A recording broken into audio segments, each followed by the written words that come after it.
And just like that, it is Monday, the 7th of July. We're going to talk about the significance of that date. Now, before we go, hello, everybody. I'm Russ Kane. Welcome to the Midday Show. Longie chomping at the bit. We're bringing on in just 1 second. I just want to apologize for what happened on Friday. I'm terribly sorry. I'm not 100% at the moment, as you may have gathered. And I was taken a little bit unwell on Friday and had to leave the gorgeous, pulchritudinous and omniscient Chantal Rickards, who's currently cruising the fjords in the lurch. Anyway, I hope it won't happen. If it happens again today, I'm sorry, but Longie is here. You're in very, very safe hands. But it's not that I've gone off to the pub for a quick half or, a Negroni or something. It's because I'm just not too, I'm not brilliant. Anyway, you know him. You love him. We're going to find out what happened. We're going to, ladies and gentlemen, Neil Longie Long. Oh, that's not why. Are you all right? Are you all right, old bean?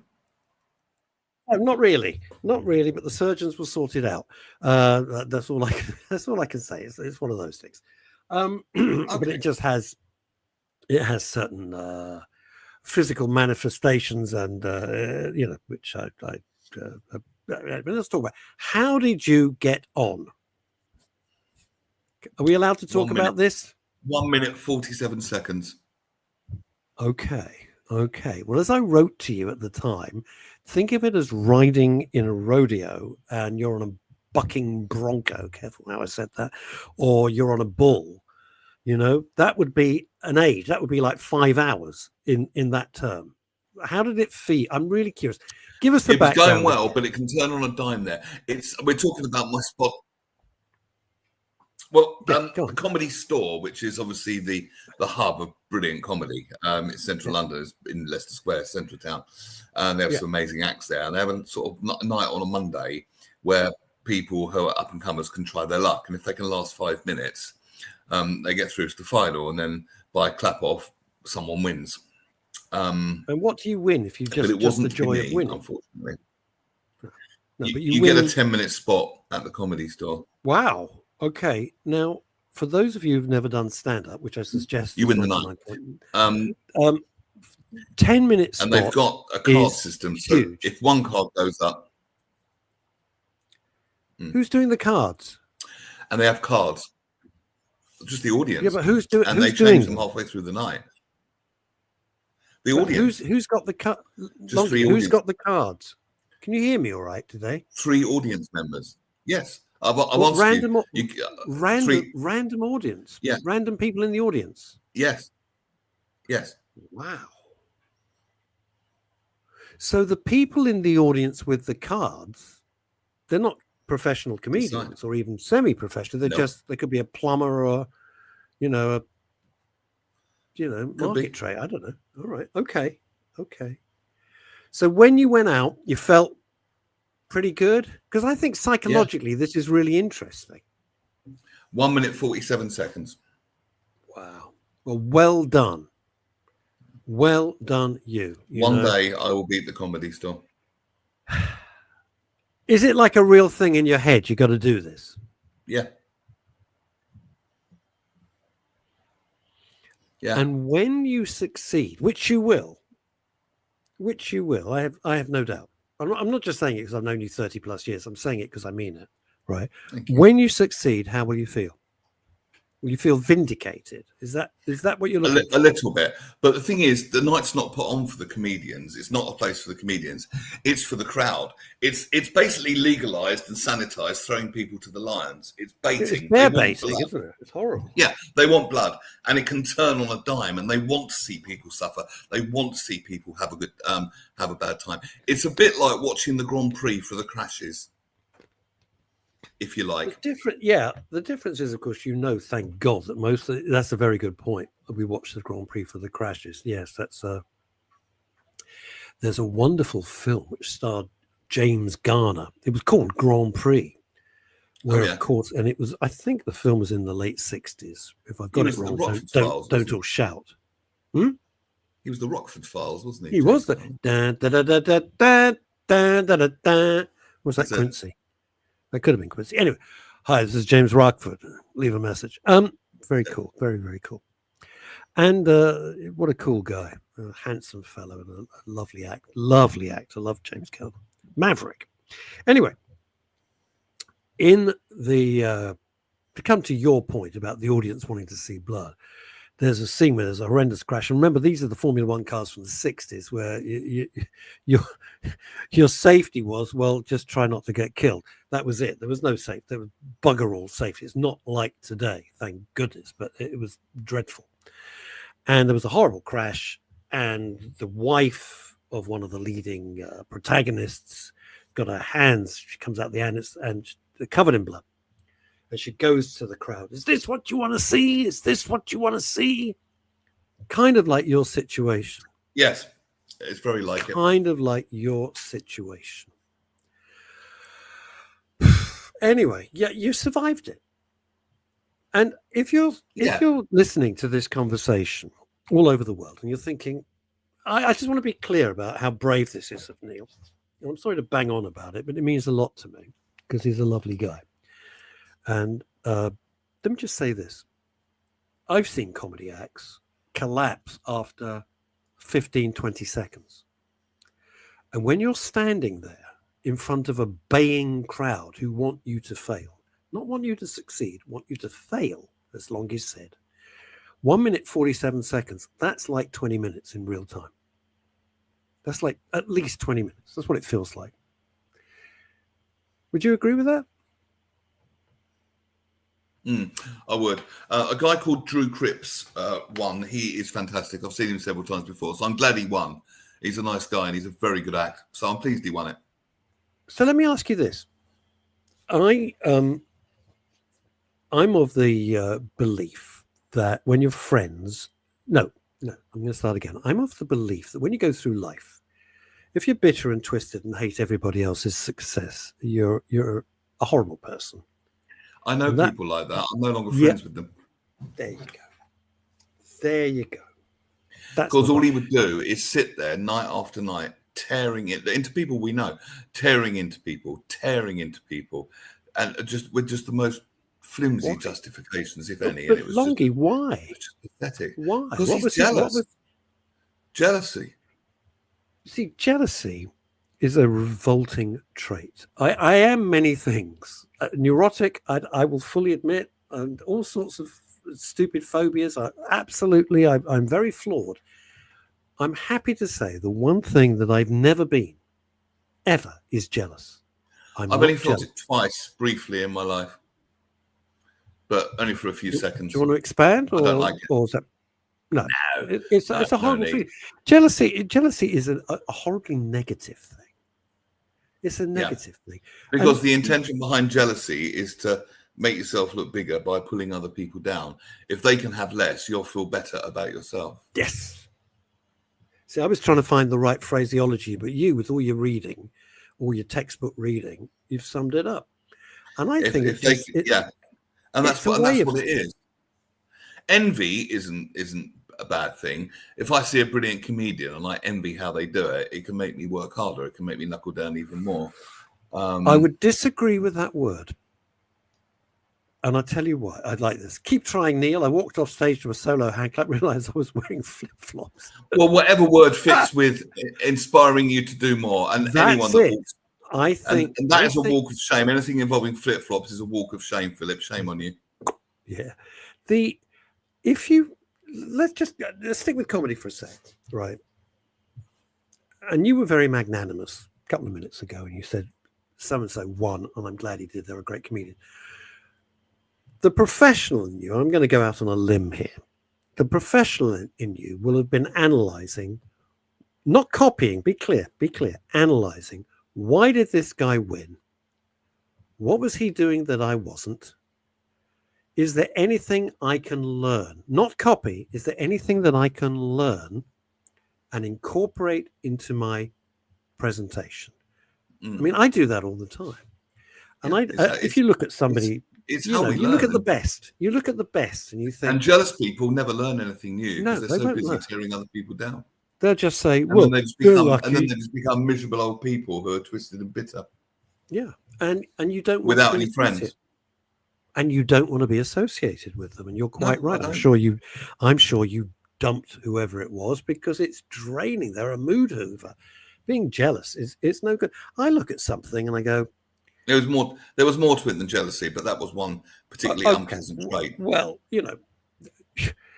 but jealousy is a very negative. I mean, I look at things on the things that I try to do, even starting with broadcasting when I started in 1984. All right, it was my first proper broadcasting. I would look at the very best, the people that I admired. And I never thought, I'm going to be like them. I never thought that because Who? I got into broadcasting by chance. But I looked at them and I thought, what is it that they've got that what makes Alan Freeman so great? What makes Terry Wogan so great? What makes Chris Tarrant so great? It's honesty. All of those things, it's honesty. You're being communicated to on a one-to-one basis. I could go back to people like when I was a kid. I mean, this name will mean nothing to you. Obviously, I include Kenny Everett, Dave Cash, the great Roger Scott. All of these people are sensationally good. And I would go back when I was a kid, listening with my dad to the Light program, which was the precursor to Radio 1. And Neil's too young to know the Light program. There was a guy called Jack Jackson. Absolutely unbelievable shows. Unbelievable shows. The precursor in a way to Kenny Everett. He wasn't zany. He just managed to edit, and you'd have loved it, Neil, edit all these other shows together into, they were extraordinary. Extraordinary. And I grew up as a very little kid thinking that's the level you have to get to. Extraordinary how? In its cleverness, the editing, the way that he constructed each show, which were really complicated to do. And they were just wonderful. I don't know what they'd sound like now. I have no idea. But, when you're growing up, you would, and welcome, Adrian, well, there you go. Adrian just took a leaf out of Jack Jackson's book. Interesting. I didn't know that. And Leslie Jones, would you care to read this out, my friend? I will. Afternoon, Russ and Neil, 11 minutes late due to staff shortages at Hampton Wick. Hampton Wick. It's Hampton Wick, isn't it? What have you been smoking? No wonder you're late. Don't. It's interesting. And also, when you're growing up, you've got to choose in whatever you do. You choose your mentors. I think you choose your mentors, and you choose. So in business, my mentor was a guy from California. His name was Larry Aladort, and he taught me so much. When I went and worked in America, he taught me what worked and what didn't work, and I've incorporated so much of what he taught me. I was in my early 20s. I went out, and he kind of mentored me. Put me under his wing, and in terms of advertising, and he was amazing. And when I went out there, Neil, this is so on point to what you and I happen to be chatting about today. When I went out there, the people trying to stab me in the back were legions, because I was this young guy from London, and they were American, and they did not want me there at all. So I had to be 5 times as good as they were to break through. I did. I knew that, to prove myself. You got time for a quick anecdote? Go on then. No, because there's something else. Have you got time for this? Sure. Of course. Okay. They wanted to get rid of me. Well, yeah, of course I've got time. I'm yours until my boss, who was a very insecure guy out in America, very insecure in the advertising, wanted to get rid of me. Oh. So he devised a plan to keep me out of the office for weeks, if not months, so that I'd be forgotten. Now, back in those days, there were no computers. Everything I did was on typewriter with paper and carbon. Right. We always remember those days, right? Yes, indeed. No computers, there was no internet, there was nothing, right? Nothing. There was a telex. And he said, I want a comparative review. I went, okay. I want a comparative review of every toy company in America for the last X years, broken down in quarters. Now, that meant it was an impossible task. It was like cleaning the Aegean stables or untying the Gordian knot. He knew Right.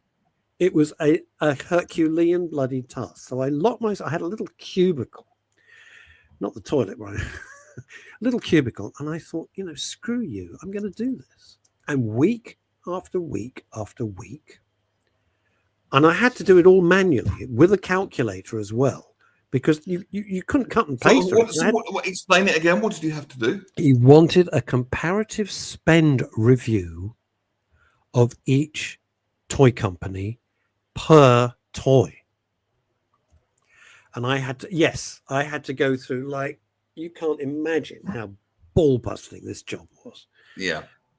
And he expected me to quit, or he expected me to just disappear there for ages. Anyway, and of course you had to type it all in, create your own grids. There was none of this computer malarkey. You had to type it all into grids. And I produced this report that was like crazy thick. But he wasn't finished with me yet. It was like a horror. I'd come back with the report. He said, oh, by the way, I've arranged for you to present your report to all the heads of all the departments. I'm 24 years old. Wow. Believing I would fall on my ass and make a complete fool of myself and fail. And you didn't. And I thought, you know what? F you. And so I went into the boardroom, 24 years old. All the heads of departments are there, waiting to see what this Brit's going to do. They didn't want to be there. And I delivered my report. And at the end of the report, the CEO of the company went, well, I think we all need to give a round of applause to Russell for an absolutely superb and brilliant report. This guy's face went ashen. Brilliant. And of course, they all clapped because I'd done it. And they fired him. And I got his job. How long did it take you to do that report? Oh, months. Months? A few months, yeah. A few months to do. And I got his job. They fired his ass. And I got his job. He sounds like a bit of a tosser. Don't be jealous. Be a mentor. Be encouraging. Yeah. Don't try. Also, what you find with jealous people, they have a very lack mindset. They don't think there's enough of anything to go around, so they have to be possessive. I've noticed the person I was talking about earlier can be really, really possessive. Luke, are you serious? Have you just seen what's popped up? Goodness me. Read it out, Longie. Good afternoon, gents. It's been a long time. I was at Downing Street last Tuesday. I met Rachel Reeves. Did you bring the tissues? It was a celebration evening for small businesses that made a difference to the community. Congratulations. I'm surprised there's any small businesses left, Luke. Yeah, jeez, well done, mate. You met Rachel Reeves. We've got to find out. Come on. Any goss? A little gang here. What was she like? Seriously, what was she like? No, we believe you. We believe you, Luke. We want the gossip. Oh no, it's not something you're going to make up. I mean, that'd be too freaky. That would be too weird. No. Wow. That's really cool. Well done. Well done, you. What was the small business? Philip Harling.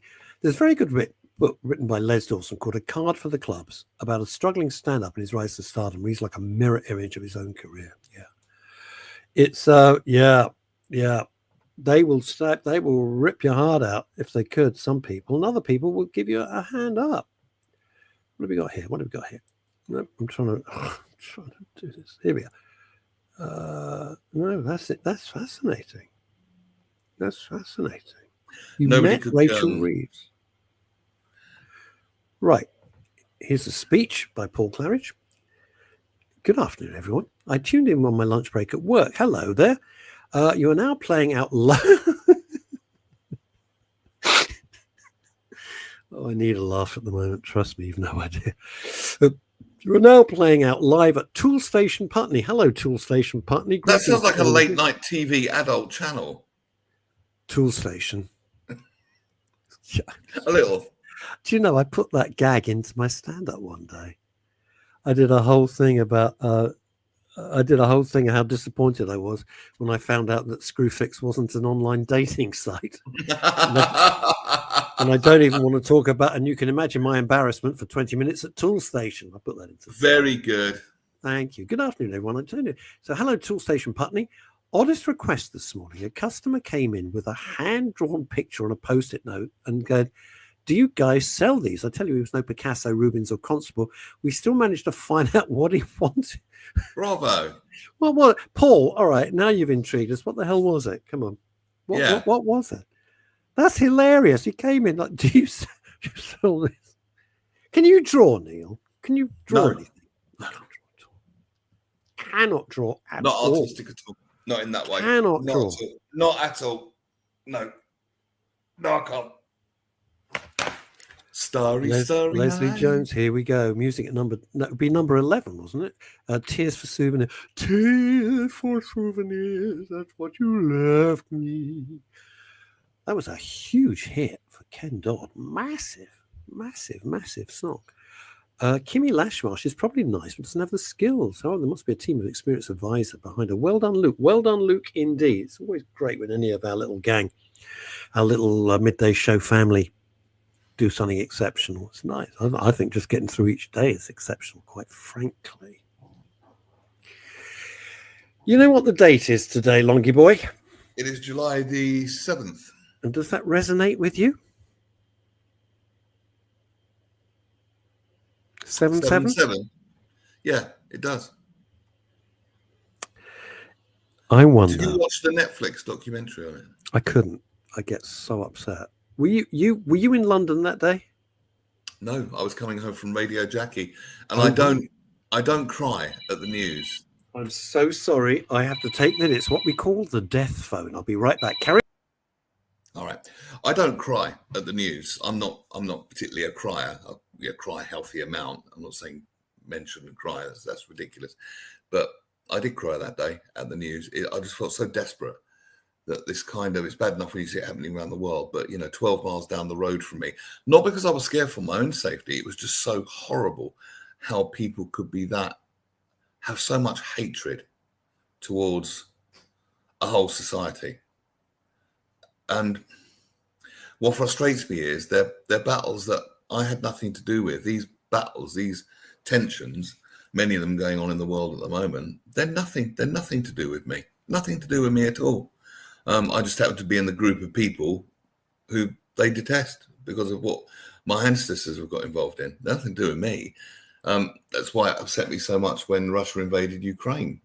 And I just saw, I don't know, she would have been 23-year-old single mum holding her baby. I assume she was a single mum. Just terrified. And that's what upset me, just the normal people that get affected by other people's battles that have begun before they were even born. I don't understand it, and how there could be so much hatred on our streets, and so much division, and so much separation, and so much anger, and so much violence. It was horrible, and it just got to me. Really, really, really got to me. Yes, it very, very much was, Kim. But what else would it be? You don't get on the tube thinking it's going to explode, do you? Or the bus. Or the bus. It terrifies me. It absolutely terrifying. Absolutely terrifying, indeed. It's very interesting. Of course, it effectively cost Cressida Dick her career because of the shooting of the electrician. Menezes. Yeah. Yeah, that was a terrible. Well, that wasn't just one mistake. That was a series of mistakes. That was a series of tragic mistakes. I was discussing this. Cards fell. Like, for example, when the officers went in the station, their radios weren't working anymore. So the people who could see what was going on, they're saying, or could have said, it's not him. They couldn't hear him. Something like that. It was something like that. But it was a series of errors that just culminated in that awful, awful tragedy. And he was a completely innocent young man. Yeah, he was an innocent guy. Just come to England to wrong work. place, wrong time. This is rare for me. I would say this on behalf of the police, who had the world's worst job that day, as did all the first responders. It was a nightmare brought on by the religion of peace, of course. That these idiots every Saturday are still banging on about how wonderful they are. Well, they were talking. They were talking about wonderful. in the documentary. There was Muslim people interviewed in the documentary, and this guy said, this Muslim guy, and a very genuine chap, thoroughly decent human being. He said, "This isn't the religion that I was brought up. I was brought up knowing a colourful." That was the word he used, a colourful religion. And it's just been twisted and co-opted. My problem with this by people with an agenda. It's got nothing to do. That kind of behaviour has got nothing to do with any genuine religion or spirituality. It can't have. There's no higher power in this universe or any other one that's going to create something and then tell that thing it's created to kill itself. It's ridiculous. Well, you're fanatical maniacs. Let's just call it what it is. You're fanatical zealots. Yes. You are suicidal empathies. And you're mad. Yes, you're it's absolute freaking insanity. It's insanity. And I cannot believe that our thinking on this subject, it seemed to me a while back, Russ, that every other ology had evolved. For example, psychology. It used to take 6 months to cure a phobia. Now with NLP, you can do it in 6 minutes. There's new techniques. There's new understanding. They're questioning the paradigms. They're expanding. They're evolving. The field's being added to. But the field of theology seems to be rather stuck. And stuck in the medieval times. No one has really, and not just Islam, all the religions, they all needed a really good looking at and go, wait a minute, is this, we're still inheriting these ideas from our forefathers and they inherited it from them. But what about my direct experience? This is where spirituality came in, because people, and mindfulness, for example, because that's based on your own experience in the present moment, as any spirituality or religion should be. Not just what you're told by other people, certainly not other people with a fucking agenda, and certainly not people with a fucking agenda which involves killing people. You do realise. Well, this is my view. I'm going to put my all religions are guilty of that to some degree. Yeah. Well, religion is the cause of most wars. Which I'm not a religious person, which is strange for the job that I seem to do. That was one of my favourite funeral directors on the phone with some queries. Now, I'm going to put my hand in the hornet's nest. 7/7 was horrific. Do I think they'll do it again? Absolutely. Absolutely. I do. And think how much weaker we are as a country, as a nation now. Because if you think there aren't cells throughout the UK, if you really think there aren't cells of terrorists throughout the UK who have sneaked in and welcomed by this idiot last government, these idiot current governments who are there, then you really are naive. I'd like to think that our security services are really, really good, and they kind of know what to look for and that sort of thing. But do they listen? They're doing an amazing job, and I'm not of the persuasion that we need to know everything. No, we don't. No, we don't. Some things should be kept secret so that it doesn't fall into the hands of our enemies. Our enemies are not foreign countries. Those are not our enemies. Our enemies are the fifth columnists, the people who hate us, the people who loathe us, and who are aided and abetted by fanatical lunatics. But where has this hatred? Where has this hatred come from? And why does it carry on generation to generation? Take anti-Semitism. That still exists nowadays, unfortunately. But why? Why does it keep on coming down the generations? Has no one sat up and thought, wait a minute, this is what I'm being told, but this is actually right? No, because you're being indoctrinated and you're being brainwashed from a child. From a child. That this is their view of life is so warped. And I will say this, if this government doesn't get a grip, doesn't get a serious grip on this, they're going to have more problems than they could ever have imagined, because I honestly believe the British public is at boiling point. Just had enough of this crap. You don't live in London. I go to London to meet my two pals every Saturday. And every Saturday, these hate marches, every Saturday, they should never have been allowed. All of this and you're seeing all these people. I can't wait for the end of the West. Are you stupid? Do these women want to have one eye blinded and live behind veils? I mean, what is the matter with them? You see, here's what I don't understand. Hang on a minute. Are you saying, I haven't been to London recently, are you saying there's marches with people saying death to the West? Yes. Yeah, in absolutely. London? Yeah, every Saturday. Every Saturday. Well, that's rude. We've had it since October the 7th. We've had to put up with this in London for 2 years. But the mayor, I'm sorry, he's a Muslim mayor. What do you expect? I'm sorry. I'm just going to say it. But we're a tolerant country.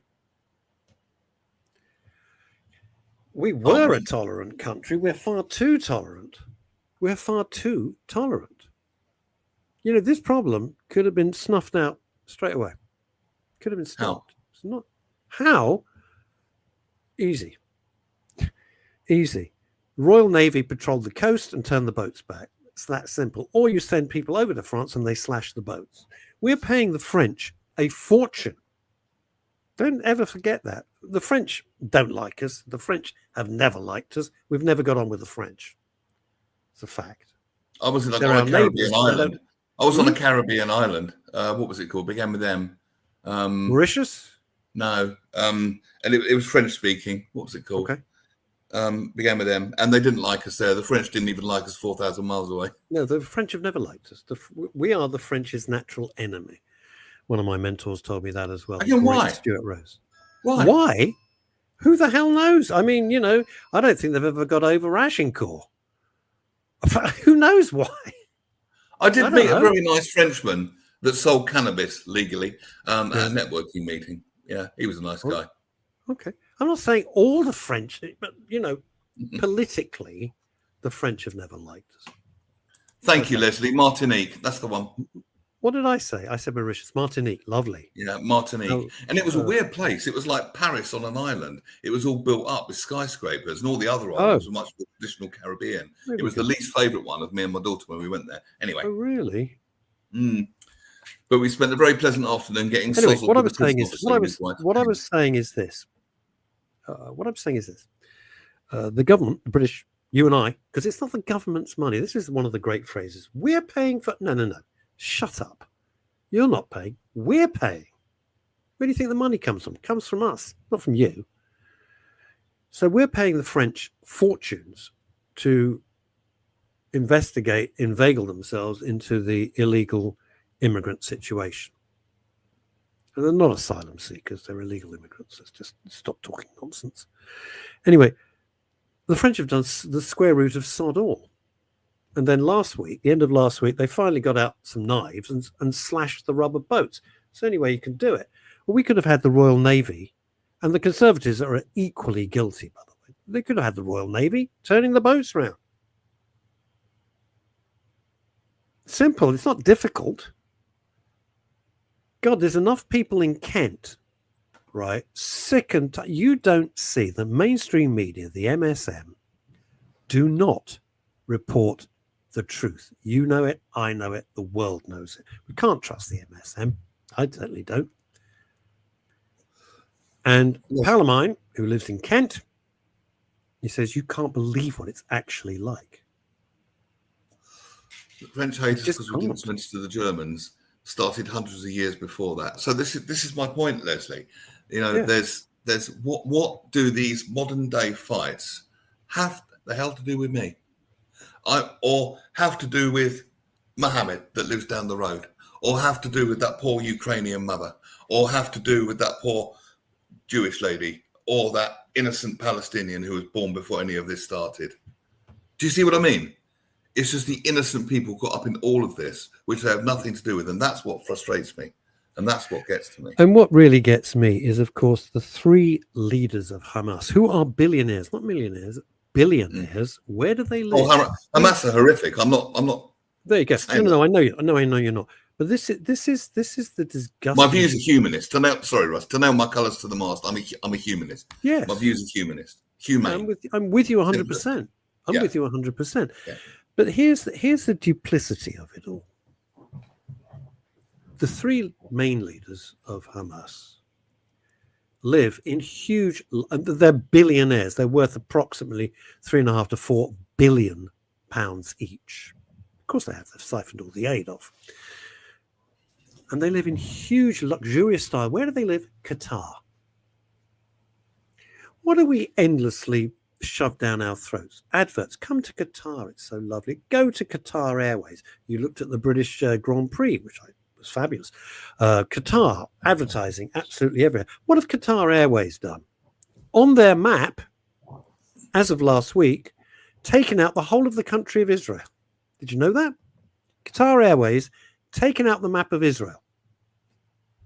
It's not on their map anymore when you fly Qatar Airways, which I never will. Yeah, I know. So here's the thing.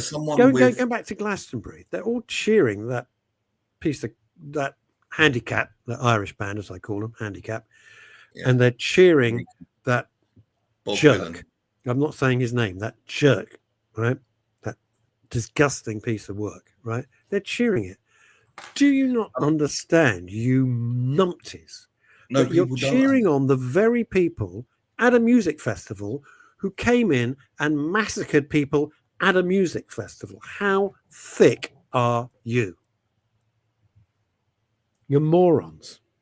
You're absolute morons. You're cheering on the people who blew up and killed, I think, 42 people and kids at the Manchester Arena during Ariana Grande concert. Yeah. You're cheering them on. Is that what you want? And more to the point, you're cheering on those bastards who blew up the tubes and the buses in London on this very day, 7/7. That's what you want? Then you shouldn't be here. You're traitors. You're traitors. Where does free speech fit into all of this? It's along that line of... I tell you, I'm sick of this argument. It's along that line of... It's along the line of, I don't agree with what you're saying, but I'll defend your right to say it. No. No. Go on. Here's the thing. Queers for Palestine, chickens for KFC, turkeys for Christmas. You morons, go there. Go there. I got stuck in the gay pride parade. I was conducting a beautiful wedding on Saturday in Mayfair. Wonderful wedding. Congratulations to John L. and Josh. What a beautiful wedding it was. It was lovely, but I didn't realize it was the same day as gay pride. Christ, trying to get through that crowd to the venue. That was a joy. Anyway, neither here nor there. Never seen so many ugly people in one place. There we go. Good luck to them. So here's the thing. Free speech. And I'm going to do this calmly because I get very upset. I can understand why. Here's the thing. You could say, it's free speech. It's free. Free speech is not encouraging violence. Free speech, that's the line you can't cross. Free speech. It's not a permission slip to abuse people. And it's not a permission slip to abuse people. It's just so that everyone is allowed opinion and can have a voice. And it was probably brought in to hope to eliminate, I don't know, people trying to control each other. But it's not a permission slip. And also, yes, you can say anything you want, but just because it's free speech, it doesn't come without consequences. Free speech. All right. Here's the thing about free speech. I'm picking my words very, very carefully. As am I. We both are. If I now said, do you know what I think we should do? We should do X, Y, and Z. And it was encouraging violence. How soon before somebody reported it and the police were at the door? How soon? Very soon. Very, very soon. Very soon.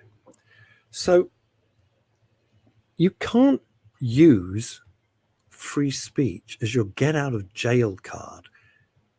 And then, by the way, play the race card. So screw you, because that was guaranteed he was going to do that. That piece of garbage. Talentless twerp. You can't use it as your get out of jail free card. There are limits to what free speech allows, whether you like it or not. Free speech does not mean you can encourage violence. Free speech doesn't mean you can say, let's all go round to number 33, the high street by the kebab shop, and burn it to the ground. You can't do that. Yeah, it's not correct. It's against the law. That's the difference. And these people say, oh, but it's free speech. No, it's not. You're encouraging violence deliberately and knowingly. And as for the apology, I know it's old news, but as for the apology from that creature, Emily Evis, right? I'm sure her father, who's an old school hippie and a very close friend and admirer of Jeremy Corbyn, so you can see what I think of him. But nonetheless, he was an old school hippie, wanted to have a festival. Lovely. That's what Glastonbury was. Glastonbury was not a bloody Nuremberg rally. And for Emily Evis to say, we condemn all that. You knew there's so much online. You knew exactly what kneecap were going to do, or handicap as I call them. You knew exactly what that idiot, dreadlock fool, double-barreled name was going to do. There's so much of it available. Don't act surprised. You might as well say, do you know what? We booked Jim Davidson, and we thought he'd be witty and funny. He was rather crude. What? You didn't bother to look at any of Jim Davidson's act, you idiots. It's the same principle. It's the same principle. Hello to one of the top PR women in the entire world. Her name is Alexis Parr. Hello, Alexis. Yeah, she's great. She's great. And Leslie Jones says this: free speech doesn't mean you're free to kill for the free to kill for the death of others. Free to kill or free to shill. It's really. I think we get the gist of what you're saying. I don't understand it. When you think about it, terrorists, when you go to the airport, which I haven't done for like 7 years, haven't been anywhere, why do you think we have all this security? Because it's the Italians? No. French, Russians? No. Chinese? No. One reason. Islamists. One reason. That's the only reason you have all this maniac security that makes traveling the most monumental pain in the arse. Nobody points that out. Nobody. Why do you have to take your shoes off? Because some lunatic had a bomb in his shoe. That'd be thanks to Mr. Richard Reed. Yeah, there you go. Why do you think we have to go through all this crap? Because of that. And no one goes, well, you know what? That's not a good thing. And like the sheep we are, you just go along with it. But I must, because I have seen the documentary on 7/7, and it was made very clear that these people are the tiniest minority, and there are millions of Muslims and every other faith that do not agree with any kind of violence or anything like that. Including some that were interviewed on the documentary. I must say that for balance and for fairness, we're all different. We interact with each other every day. Yes. I interact with Jews, Catholics, Muslims, Sikhs, humanists, all comedians. They're the worst of the lot. I interact with all those every day. There was a Muslim comedian. I've seen some very funny Muslim comedians. They're brilliant. But here's the thing. And you won't like what I'm about to say. You are right. If you meet one-to-one people from any group, most people, we're just humans. Most people just rub along. We just get on. That's all we want to do. Have a bit of a laugh, have some money in our pocket, food on the table, roof over our head. That's what basically everybody wants. Yeah? That's all people want. But these endless atrocities, why haven't I'm just going to say it, why have the Muslim community, the leaders, come out and outright condemned it? They haven't. That's what's so disappointing. That's all I'm going to say. Disappointing. You have every opportunity to say. Are they responsible for the actions of people that don't represent them? As broadcasters, do we need to apologise? I'd have to use a phrase I don't. As broadcasters, do we need to apologise for Jimmy Savile? Oh, it's not the same thing. Well, we all thought he was, but we all came out and said he was an absolute disgusting piece of work. What a horrible monster. A lot of people had their spidey senses up about him. They said he was creepy. Yes. Was the most. He was horrible. Thing. He was a horrible. I got a phone call, so I had to work with him. I didn't realize it was pre-recorded, to be honest with you. I'd never met him, thank God. And I was on doing the Flying Eye, and on a Saturday for a brief period of time during his show, and the whole show was pre-recorded. I didn't know that. They forgot to tell me. I thought it was live. I was live, but Savile was pre-recorded, and I was warned. Hang on. He worked at Capital. Yeah. Capital Gold. He didn't. He did. He did, I can assure you. And I'll tell you why I know. One day my phone goes at home, and I'm not saying who it is. It's a national figure. Russ, yeah, how are you? I'm fine. Nice to hear from you. Bit of a surprise having whoever it was on the end of my phone, I can assure you.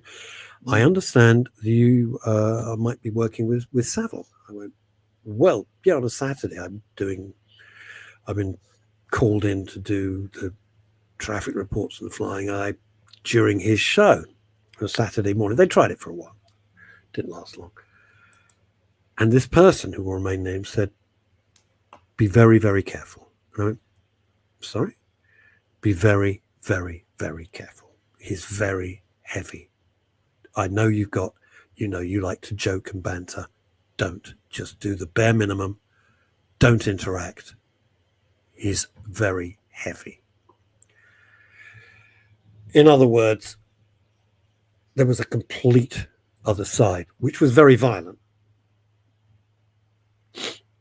And so I did it with huge trepidation. I just bang, bang, bang, bang. Excuse me. Sorry.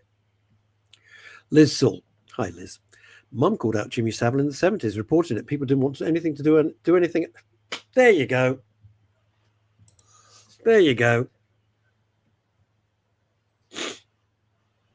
Mum called out Jimmy Savile in the 70s, reported it, and people didn't want to do anything about it because he was a cash cow. If you're making the BBC money, they don't care.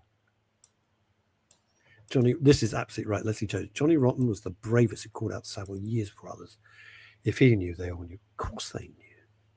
Of course they knew. Now, coming in from Alexis Parr, who knows these things, trust me, she's highly experienced in these matters. People did want to do something about Savile, but they prevented. Oh, there you go. Tells you everything you need to know. And trust me, if Alexis Parr says it, it's true. They were prevented by others higher up in the food chain.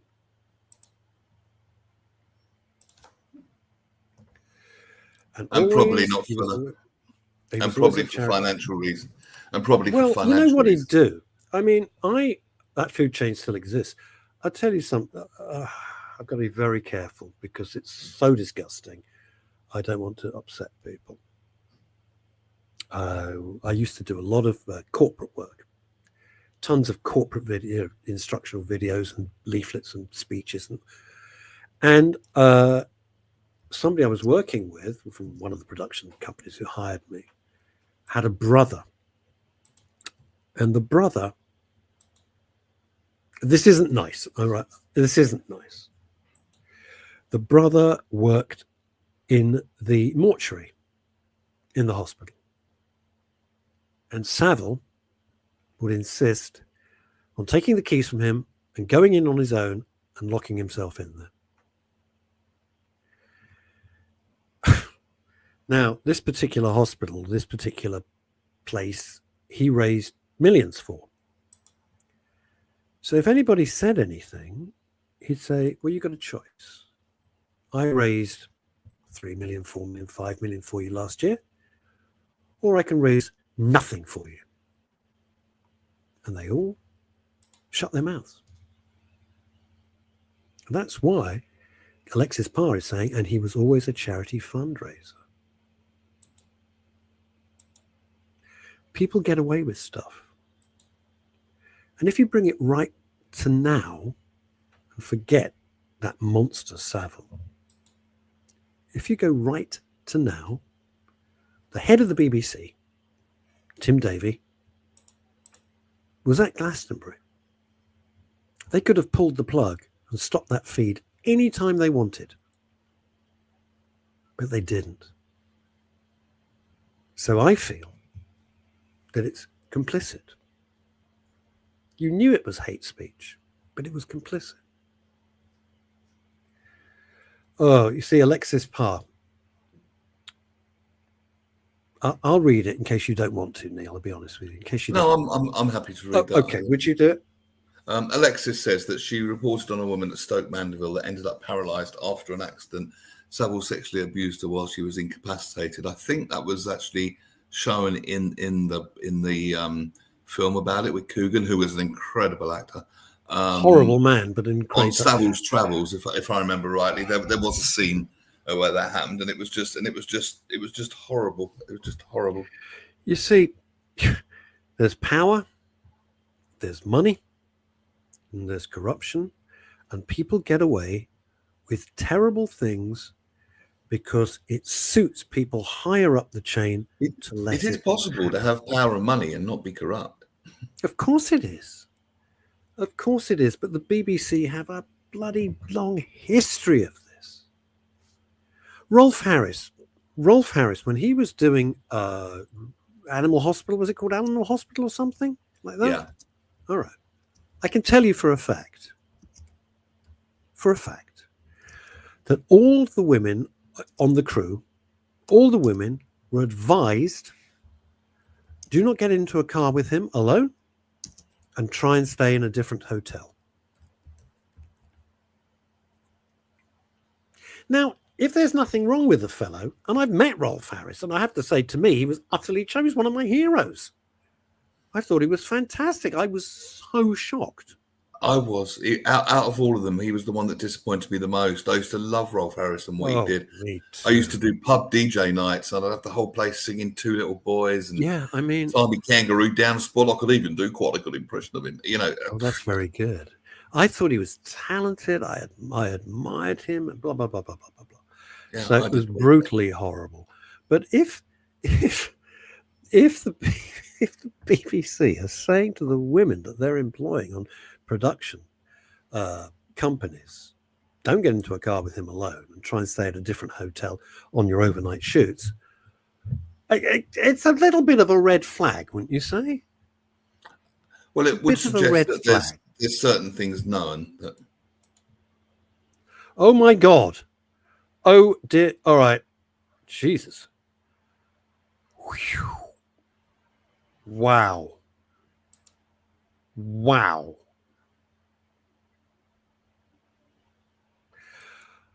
There was a show, was it called Big Breakfast with Vanessa Feltz? And I've known Vanessa since 1984. What's she like? Depends which way the wind's blowing. Fair enough. She and I have a very complicated relationship. Let's leave it like that. I get on with her very well, but that's just me. There's so many facets to her, and I think she's hugely talented. Always have done. I think her writing is fantastic. Anyway, there we are. Putting that to one side. So there was a section on this show where, and I think it was first started by the late Paula Yates, where the interview's on a double bed. Go figure. It is what it is, right? So the interview's on a double bed, and there's Vanessa and Rolf on the bed. This is live. This is live television, not pre-recorded, live. Rolf's wife is just out of camera shot, right? And there's a whole crew. It's not just Vanessa and Rolf. Obviously, there's a whole television crew. And she's doing the interview. She thinks it's lovely, cuddly Uncle Rolf Harris, like we all would. And she feels his hand moving up her leg. On live TV. On live TV. She's written about it since, by the way. She has written. I'm not telling tales out of school. She told me this ages ago. And I said to her, what the fuck? What? She said, I was so shocked. And Vanessa takes some shocking, I can tell you. She's tough as nails.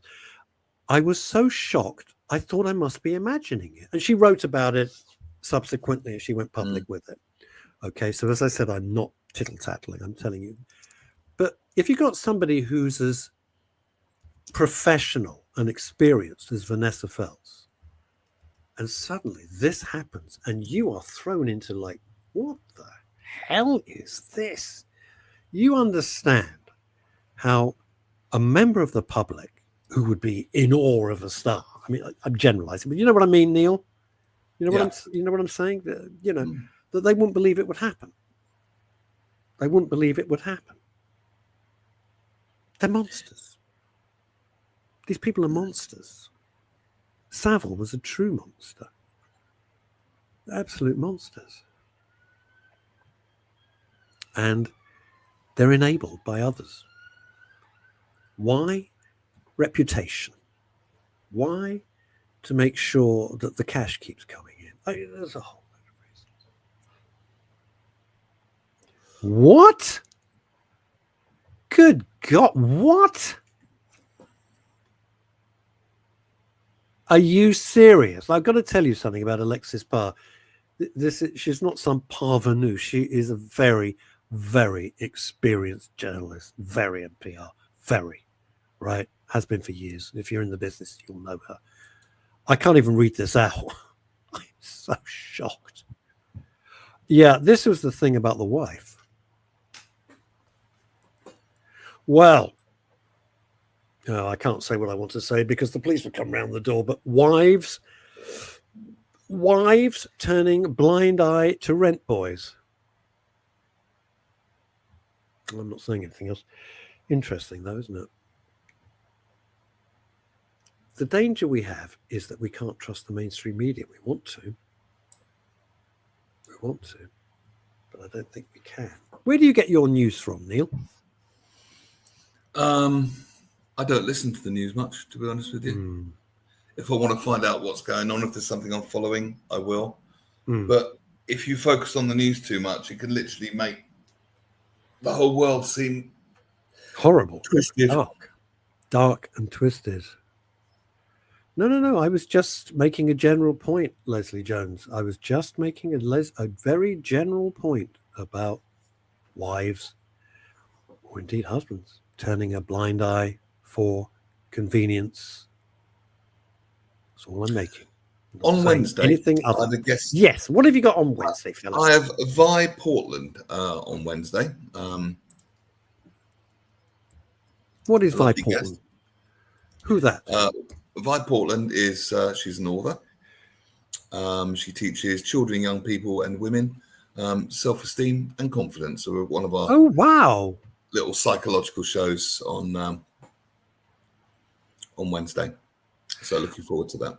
Have you been? I haven't followed this because just because of my health at the moment, I'm not functioning on all cylinders. But MSM, mainstream media, doesn't touch you, although The Observer done a great job with the Salt Wave film scandal. Now, I've only seen trailers for this because it's got Gillian, X-Files lady, and one of my favorite actors as well, Jason Isaacs.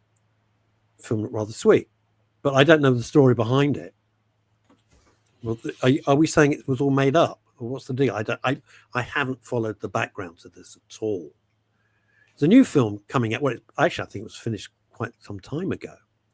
It's about a couple who everything went wrong and they thought, sod it. And they toured the whole of the coastal. If I've got it wrong, I've got it slightly wrong. They toured the whole of the coastline of the United Kingdom in a tent sort of thing.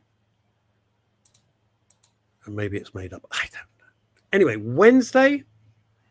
Tune in to Neil's show. Give us that your guest again, Neely.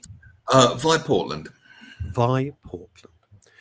Well, I made it through a full hour. I'll tell you, that is a miracle. Well done, my friend. I don't know what's wrong with you, but all the best. Thank you very much. Off to do a funeral this afternoon. Fellow taken far too young. I will see you. I may not see you on Friday because I have another funeral to officiate at as well. Anyway, tune into Neil's show at 12 o'clock on Wednesday, the midday show. Neil, as ever. Oh, bless you. Bless you.